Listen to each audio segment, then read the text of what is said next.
Today I'm with the current state auditor, Jim Ziegler, and we welcome you to Dothan and Houston County Well, today. it's good to be back in Dothan and the Wiregrass.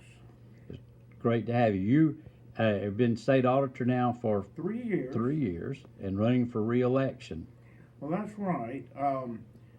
I ran in 2014 on a platform that I would add a new role to the state auditor's office.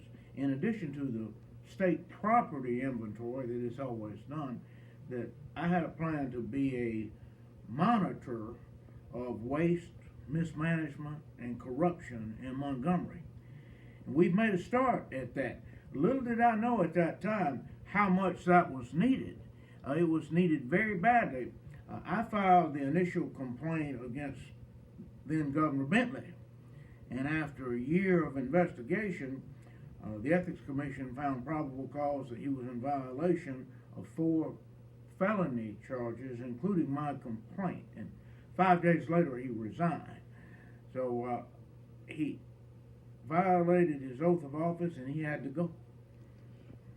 Doesn't make you real popular in Montgomery. Well, it doesn't. Some of the folks in Montgomery believe that I'm doing things that the state auditor has not traditionally done. Well, guilty. I plead guilty to that. If I'm reelected, I'll continue that role as a watchman on behalf of the taxpaying public. Explain to the public what is the state auditor's duties. The auditor is charged with the over $1 billion of state-owned property items. We're talking about computers, state vehicles, furniture, any movable items. And that's an important role because if you don't have a good inventory system, things go missing. And prior to my coming in, there's been a track record of things going missing.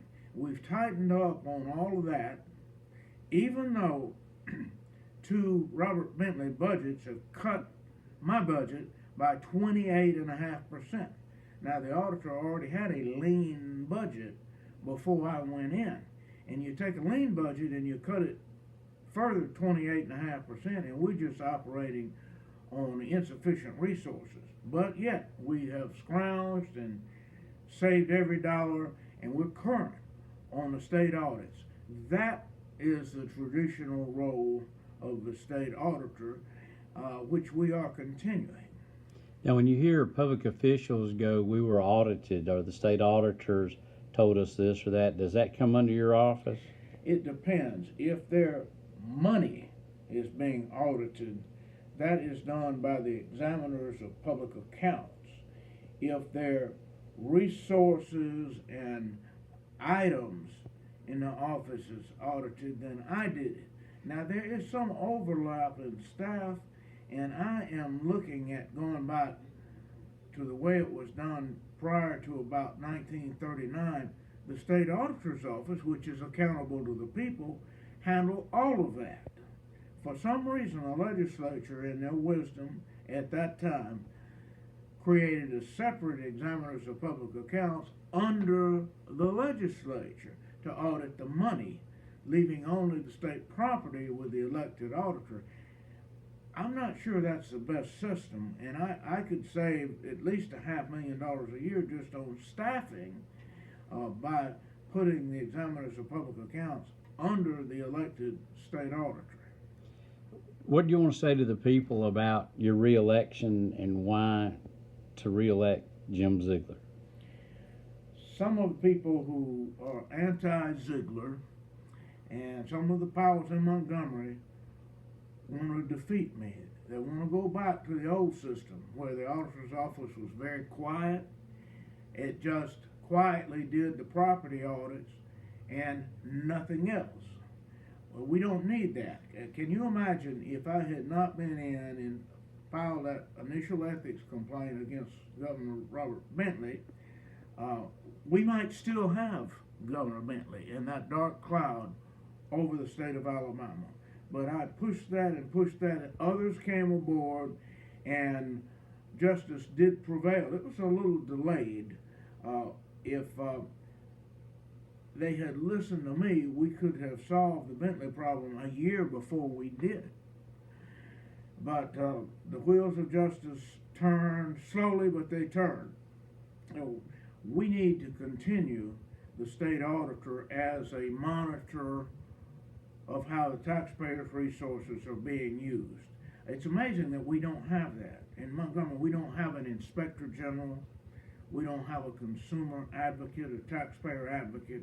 So I have added those roles somewhat successfully to the state auditor's office. Tell me something about who Jim Ziegler is. Well, I am from a small town in East Alabama. It's nicknamed the home of Gomer. Do you know what I'm referring to? Gomer Pyle. Gomer Pyle, who was famous on the Andy Griffith Show, and then his own Gomer Pyle USMC is Jim Neighbors from Sylacauga, and he was probably the most famous person from Sylacauga before I got elected state auditor. Well, he remains. Of course, he died last year, and it was a wonderful tradition. I tell you, his singing voice was the polar opposite of his Gomer Pyle high-pitched voice, and it's almost like two different people. And he could sing like the voice of God, and I've heard him do it many times. And so I'm from Sylacauga, Alabama, small town, and went to the University of Alabama, Roll Tide, and got involved in politics first there, and was elected president of the Student Government Association. That wouldn't sound so unusual, but I beat the machine. They have a political party in the students in Alabama named the Machine, and for 103 years it has dominated student politics and has only been beaten 7 times during that century. And we beat it and represented the majority of the students, and not just the fraternities who were in the Machine. And that got me launched into state politics. So this idea that the Montgomery Machine, the Montgomery establishment would be against me and I would defeat them, that's not new. That's in my DNA. So started in college and continued. Well, absolutely, absolutely. And what goes around comes around. Our 18-year-old daughter, Mary Magdalene Ziegler, known as Maggie, is now a freshman at the University of Alabama, and so they're not through with the Zieglers yet. Now in Montgomery, the other politicians will make fun of my name.